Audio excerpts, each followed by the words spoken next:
एक बार की बात है, एक शानदार परियों की कहानी वाले राज्य में, जहां देवता, राक्षस और मनुष्य सह अस्तित्व में थे, वहां एक सुंदर और मजबूत 18 वर्षीय राजकुमारी थी जिसका नाम दयाशा था। दयाशा के पास एक जादुई तलवार थी जो उसे उसके गुरु सूर्यदेव द्वारा दी गई थी, जिसमें राक्षसों की आत्मा को पास करने वाले व्यक्तियों से बाहर निकालने की शक्ति थी। इसके अलावा उसके पास जन्म से ही एक जादुई आंख थी जिसका उपयोग बुरी आत्माओं को फंसाने के लिए एक प्रवेश द्वार के रूप में किया जा सकता था, जिससे हर कोई उसकी प्रशंसा करता था। विशेष रूप से उसकी तीसरी आंख में किसी भी जीवित वस्तु को छूने की, आसन्न मृत्यु को देखने की शक्ति थी। अपनी क्षमताओं के बावजूद दयाशा को जीवन और मृत्यु के चक्र में हस्तक्षेप करने से बिल्कुल मनाही थी। अगर उसने अवज्ञा की तो उसे देवताओं द्वारा दंडित किया जाएगा।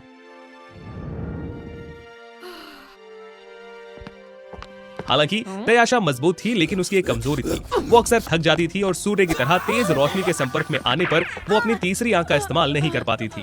वास्तव में कई बार अपने अंदर एक अंधेरी आत्मा भी देख सकती थी, जिससे वो बहुत चिंतित हो जाती थी। उसने इस बारे में अपनी माँ से पूछा, लेकिन रानी उदास हो गई और सवाल को टाल दिया। मैं अभी तुम्हें सब कुछ नहीं समझा सकती मेरी बच्ची, लेकिन अगर आप दिन के दौरान अपनी जादुई आंख का इस्तेमाल करना चाहते हैं तो अपना लबादा पहनना याद रखें। मैंने खजाने वाले सभी कमरों को भी बंद कर दिया है, इसलिए अगर आपको कुछ चाहिए तो बस मुझे बताइए।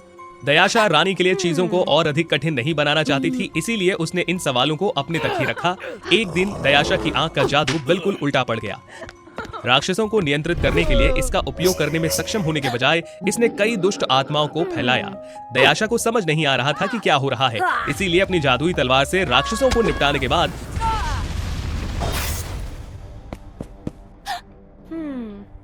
वो इस बारे में बात करने के लिए रानी को खोजने के लिए दौड़ी। आगमन पर सूर्यदेव को क्रोधित देखकर रानी को बंदी बनाते हुए दयाशा भयभीत हो गई। क्षमा करें सूर्य भगवान, आपने मेरी माँ की आत्मा को क्यों छीन लिया?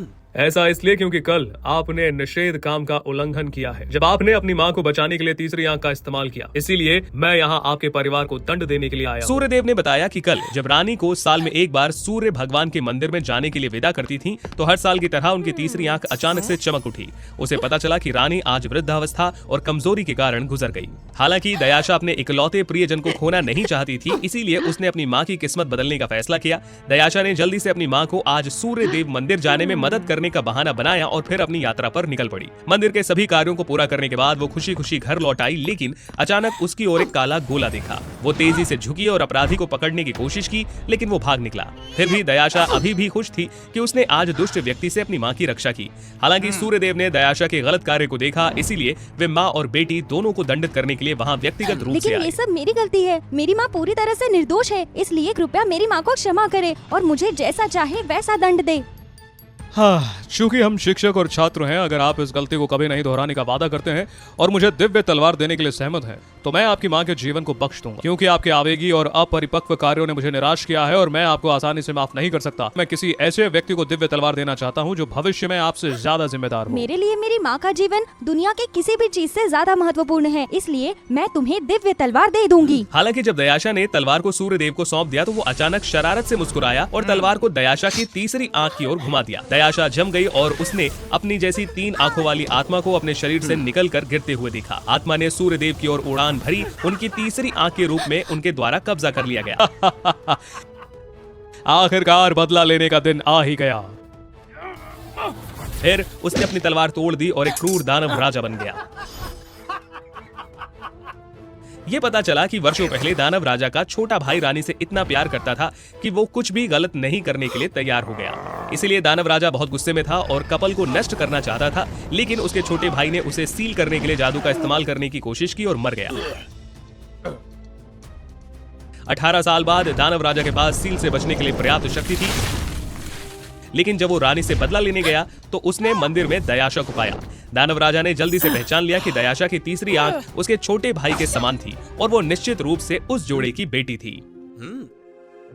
अगर वो बच्चा रानी और मेरे छोटे भाई के मिलन से पैदा हुआ बच्चा है, तो वो जादुई आंख उस दानव की आत्मा का प्रतिनिधित्व करेगी जो उसके शरीर के अंदर विद्यमान है। फिर अगर मैं उस बच्चे की शक्ति और अंधेरे आत्मा को मुक्त करा सकता हूँ तो मेरा जादू तेजी से बढ़ेगा। हालांकि आंख प्राप्त करने के लिए हर तरीके का उपयोग करने के बावजूद दानव राजा अभी भी इस महत्वाकांक्षा को आसानी से प्राप्त नहीं कर सका। उसे कुछ ऐसा चाहिए था जो दयाशा की अंधेरी आत्मा को उसके शरीर से अलग कर सके, और वो ये दिव्य तलवार थी। दानव राजा को अपने काले जादू का एक हिस्सा तीसरी आंख पर लागू करना पड़ा और तलवार को सौंपने के लिए वो मजबूर हो सके। जैसे ही उसने खजाना प्राप्त किया, दानव राजा ने अंततः जादुई दृष्टि प्राप्त कर ली। क्योंकि मेरी आत्मा का आधा हिस्सा एक दानव के रूप में है, इसलिए मैं थका हुआ महसूस करती हूँ, और हर बार जब मैं प्रकाश के संपर्क में आती हूँ तो मुझे अपनी अंधेरी आत्मा दिखाई ये देती सही है। है। आपकी माँ शायद नहीं जानते कि आप अपनी पहचान को लेकर शर्मिंदा हो और चाहती थी कि आप राक्षसों को हराने पर ध्यान दें। हालांकि मैं आपकी माँ और आपको इस बात का गवाह बनाऊंगा कि जिस राज्य को आपने इतने लंबे समय तक रक्षा की है वो मेरे हाथों से कैसे नष्ट हो गया। फिर उसने भूमि को नष्ट करने और हावी होने के लिए कई राक्षसों को तीसरी आंख से मुक्त किया। हालांकि दयाशा अपनी पहचान को लेकर बहुत हैरान थी। उसने अपनी माँ और लोगों को दानव राजा और उसके द्वारा हमला किए जाने पर देखा और जानती थी कि उन्हें उनकी रक्षा के लिए लड़ना होगा। इस समय दयाशा के पास अपनी जादुई तलवार या तीसरी आंख नहीं थी, इसीलिए दानव राजा उसे आसानी से हराने में सक्षम था। मैं इस तरह हार नहीं मान सकती, मुझे उसे हराने के लिए एक नई योजना की जरूरत है। उसने इधर उधर देखा और एक क्रिस्टल लैंप को आगे पीछे झूलते देखा। अचानक उसे एक विचार आया। उसने जल्दी से अपनी तलवार का एक टूटा हुआ टुकड़ा उठाया और लैंप की ओर फेंक दिया।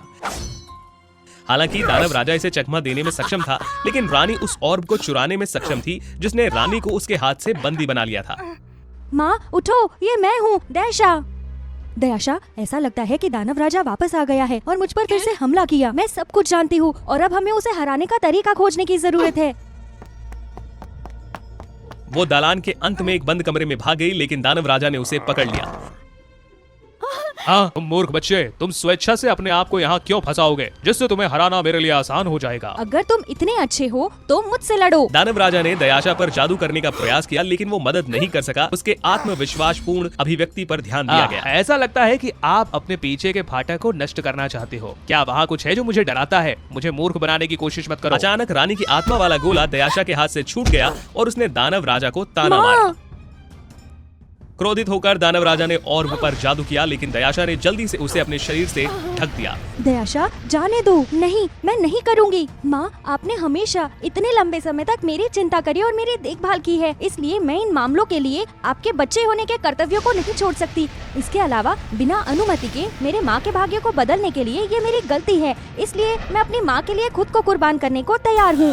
दानव राजा गुस्से में था और माँ और बेटी को नष्ट करने के लिए एक बड़ा विस्फोट करने के लिए अपने आखिरी मंत्र का उसने इस्तेमाल किया। हालांकि कमरे का दरवाजा जोर से टकराया। कई चमकदार खजानों को प्रकट करना, तेज रोशनी के डर से दानव राजा को धीरे धीरे गिराना। इस अवसर का लाभ उठाते हुए दयाशा जल्दी से खड़ी हुई। तलवार की शेष शक्ति का उपयोग दानव राजा को हराने के लिए किया। जब दयाशा को तीसरी आंख मिली तो वो अपनी माँ के स्वास्थ्य के बारे में पूछने के लिए जल्दी से रानी के पास दौड़ी।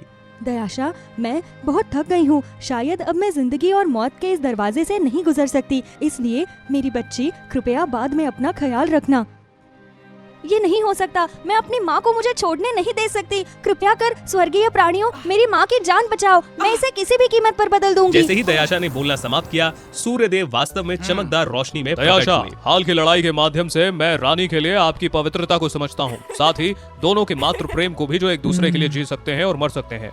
इसके अतिरिक्त आपने पिछले समय में इस राज्य में बहुत योगदान दिया है, इसीलिए मैं इस शर्त के साथ रानी के जीवन काल का विस्तार करने के लिए सहमत हूँ कि आप इसे बदलने के लिए अपने जीवन काल का एक हिस्सा काट लेंगे। इसके अलावा आपको हर किसी की रक्षा के लिए राक्षसों के वध की यात्रा को जारी रखने का प्रयास करना चाहिए। मैं सहमत हूँ। सूर्यदेव द्वारा वादा पूरा करने के बाद रानी और दयाशा आखिरकार एक साथ रहने और हमेशा के लिए खुशी से रहने में सक्षम हुए।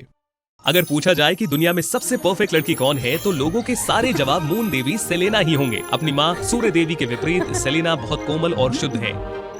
जब भी वो दिखाई देती हैं, राक्षसों को रात के पर्दे के पीछे धकेल दिया जाता है और लोगों को शांतिपूर्ण सपने आते हैं और दुनिया चमकदार रोशनी से भर जाती है। इसीलिए हर कोई सेलेना से प्यार करता है, जिसमें इलियास भी शामिल है, जो एक नश्वर है जो चंद्रमा देवी से प्यार करता है। आज रात तुम भी अद्भुत हो। ये अफसोस की बात है कि मैं इंसान हूँ और आप एक देवी हैं। मैं केवल चुपचाप आप पर नजर रख सकता हूँ। वो जानता था कि उसे उसकी सुरक्षा की आवश्यकता नहीं है, लेकिन फिर भी उसने प्रशिक्षण लिया और उस दिन की प्रतीक्षा करने के लिए खुद को विकसित करने की कोशिश की जब सेलेना को उसकी मदद की जरूरत होगी। इसके लिए धन्यवाद। हालांकि वो सिर्फ एक नश्वर था, इलियास अभी भी बहुत स्वस्थ और प्रतिभाशाली था। सेलेना की नजर में सभी लोग थे, जबकि इलियास की नजर में सिर्फ वो थी। एक रात रात्रि दानव कबीले का सबसे शक्तिशाली राक्षस आया। सेलेना लापरवाही से काले अंडे के खोल में फंस गई। चंद्र देवी, हे चंद्र देवी, मेरे हाथों से आखिरी बार गिरने वाली। लेकिन वो ज्यादा देर तक हंस नहीं सका। तुरंत सेलेना ने अपने पंख फैलाए, अंडे के छिलके को सैकड़ों टुकड़ों में तोड़ दिया। एक चमकदार प्रकाश निकला जिससे रात्रि दानव भयभीत हो गए और भाग गए, ये सोचकर कि राक्षस अस्थायी रूप से आत्मसमर्पण कर देंगे। लेकिन अगली रात एक और राक्षस प्रकट हुआ। राक्षस ने चंद्रमा को जहरीली बना दिया और उसे खून की तरह लाल कर दिया। देखते ही देखते वातावरण फैल गया और आकाश के नीचे सभी गलियों में व्याप्त हो गया। लोग डरे हुए थे, अपने दरवाजे कसकर बंद कर रहे थे और अपना चेहरा दिखाने की हिम्मत नहीं कर रहे थे। कृपया कर चंद्रमा देवी हमें बचा लो, हम आपसे विनती करते हैं। ये घटना तभी समाप्त हुई जब मुर्गे ने बांग दी। दानवों की ताकत कमजोर हो गई और सूर्य देवी प्रकट हुई, ठंड को भगाते हुए। मुझे डर है कि ये सिर्फ अस्थायी है। रात होने पर अंधेरे से लड़ने के लिए मेरी शक्ति इतनी मजबूत नहीं होगी। उम्मीद के मुताबिक घटना हर रात होती रही। दानव प्रकट होगा और हर रात चंद्रमा को एक नए लाल रंग में बदल देगा। ये खूनी चांद अनुष्ठान के लिए लोगों की दुर्भाग्यपूर्ण आत्माओं को भी पकड़ लेगी। जैसे जैसे रातें लंबी हुई, लोग डर में जीने लगे। रोने और रोने की आवाजें पूरे गांव में गूंजने लगी। इलियास सेलेना की सुरक्षा के बारे में चिंतित था, इसीलिए उसने सूरज उगते ही उसे खोजने का फैसला किया। गांव के मुखिया और अनुभवी लोगों के मार्गदर्शन में इलियास आखिरकार मून पैलेस सेलेना के घर में पहुंच गया। रुकिए सूर्य देवी, आगे मत जाइए। सौभाग्य से अच्छे स्वास्थ्य और बुद्धिमत्ता के साथ इलियास सूर्य देवी को बचाते हुए अपने पीछे की नौकरानी को जल्दी से खो देने में सक्षम था। क्या हुआ सेलेना, आप प्रकट क्यों नहीं हुए? और अंडरवर्ल्ड में कई अजीबोगरीब चीजें हो रही हैं। मुझे भी नहीं पता। जब मैं उठी तो जादू गायब हो गया था और मेरे करीबी महल की नौकरानी चली गई थी और उसकी जगह पर कुछ अजनबी थे जिन्होंने मुझे महल में कैद कर लिया। इलियास ने बताया कि अंडरवर्ल्ड में क्या हो रहा था और उन दोनों ने एक साथ अजीब कहानी की जांच करने का फैसला किया। जो सुराग उन्हें आश्चर्यजनक रूप से मिले, वे उन्हें सन पैलेस तक लेकर गए।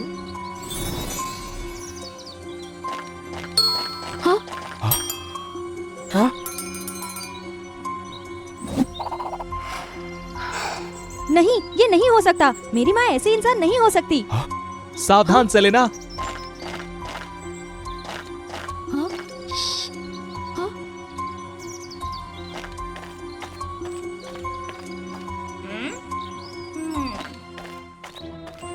अपने संदेह की जांच करने के लिए गहराई से जाने से पहले सेलेना ने इलियास की रक्षा के लिए सावधानी से अपने चांदनी जादू की एक कड़ी छोड़ दी। हमें सच जानना चाहिए। ये स्ट्रैंड आपकी रक्षा करेगा मेरे प्रिय। और आपके बारे में क्या? मुझे विश्वास है कि चाहे कुछ भी हो जाए, मेरी माँ मुझे नुकसान नहीं पहुँचाएगी। हालांकि सेलेना तब भयभीत हो गई जब उसने अपनी माँ को अपने मुंह से ये कहते हुए सुना कि सेलेना को तुरंत कैद किया जाना चाहिए, यहाँ तक कि अपनी सर्वश्रेष्ठ सेना भेजने के लिए केवल युद्ध के लिए आरक्षित रखें।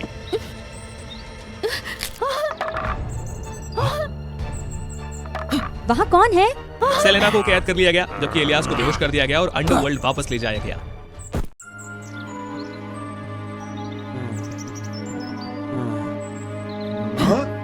इलियास ने जल्दबाजी में बताया कि वो क्या कर रहा था और लोगों को सेलेना को बचाने के लिए सूर्य देवी के खिलाफ लड़ने के लिए ललकारा। इलियास के इस क्षेत्र में आवाज थी, वो स्थिति वास्तव में संदिग्ध थी, इसीलिए लोगों ने उसकी बात सुनी।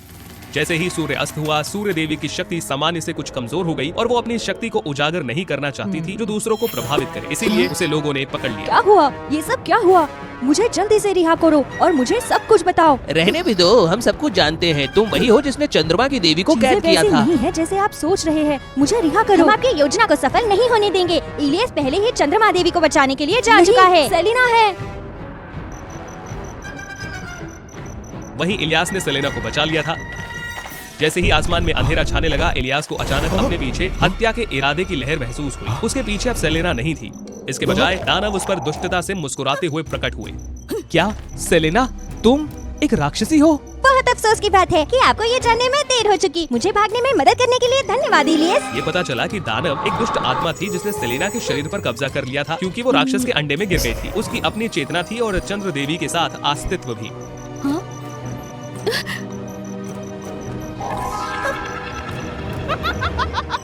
मुझे नहीं पता कि आपका पर्याप्त धन्यवाद कैसे दूं, लेकिन शायद आज रात जब 5वां ब्लू मून दिखाई दे और दुनिया अनंत अंधकार में डूब जाए तो मैं आपकी आत्मा को पहला बलिदान दूंगी।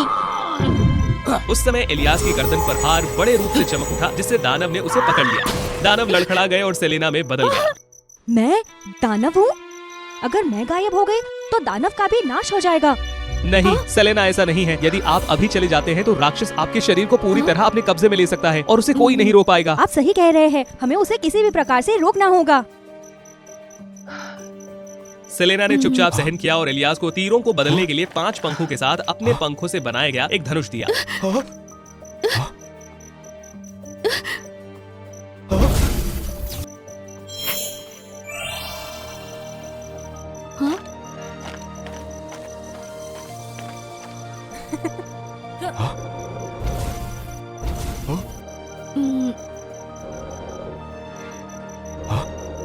जैसे ही मेरा शरीर वापस बदलता है, दानव को नष्ट करने के लिए इन 5 तीरों को रक्त चंद्रमाओं में मारो।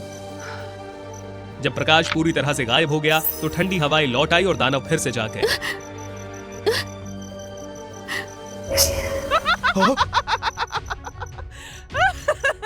इलियास ने सेलेना के निर्देशों का पालन किया, जल्दी से चकमा दिया और 4 रक्त चंद्रमाओं को मार गिराया। हर बार ब्लड मून गिरने पर दानव की शक्ति थोड़ी और कमजोर हो जाती है। आखिरी ब्लड मून, जिसे राक्षसी ने कसकर पकड़ा था, हिला ही नहीं। गोली मत चलाना, ये मैं हूँ, सेलेना। भले ही वो जानता था कि सेलेना नहीं थी, इलियास का तीर अभी भी कांप रहा था और रास्ते से हट गया।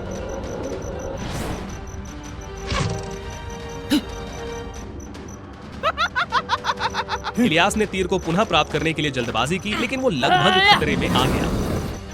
अजीब तरह से इलियास का धनुष और तीर उसे बचाने के लिए अपने आप ऊपर उड़ गए। हालांकि इलियास के सुरक्षित होने के बाद वो 100 टुकड़ों में बिखर गए। अब मुझे कोई नहीं रोक सकता, समय सीमित है। मैं आपकी दयनीय स्थिति से बाद में निपटूंगी। इलियास ने उसकी योजना को सफल होने से इनकार कर दिया। मेरे साथ बाद में डील करें, या तो मुझसे डरते हो। स्पष्ट रूप से आपके चंद्रमा को उस बलिदान की आवश्यकता है ना? अब मैं समझता हूँ आप मेरे सेलेना की शक्ति रखने से डरते हैं, या आप नहीं डरते हैं? वैसे भी आप उसकी तुलना नहीं कर सकते हैं। इलियास के ताने ने दानव के दिल में गुस्से को सफलतापूर्वक प्रज्वलित कर दिया। बिना किसी हिचकिचाहट के इलियास ने खूनी चांद में आखिरी तीर मारने के लिए अपनी पूरी ताकत का इस्तेमाल किया। तुमने मुझे धोखा देने की हिम्मत कैसे की? दानव की दर्दनाक चीख के साथ चंद्रमा धीरे धीरे सुनहरा हो गया। देवी एक उज्जवल प्रकाश के साथ लौट आई, लेकिन उसका दिल टूट गया। अब और कोशिश मत करो सेलेना, आखिर में मैं तुम्हारी रक्षा करने में सक्षम हूँ। आपसे मिलना मेरे जीवन की सबसे खुशी की बात थी।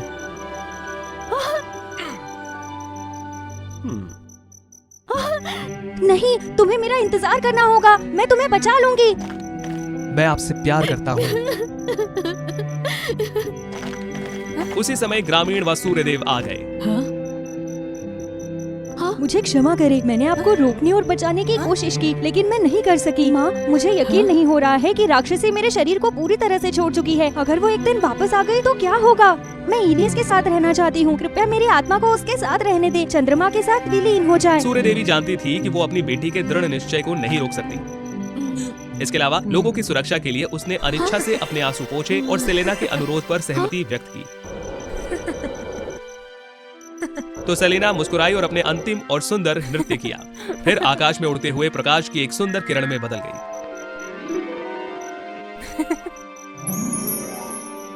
तब से पूर्णिमा की रातों में ग्रामीणों को अभी भी इलियास और सेलेना की छवि चांद महल से उन्हें खुशी से लहराते हुए और मुस्कुराते हुए दिखाई देती है।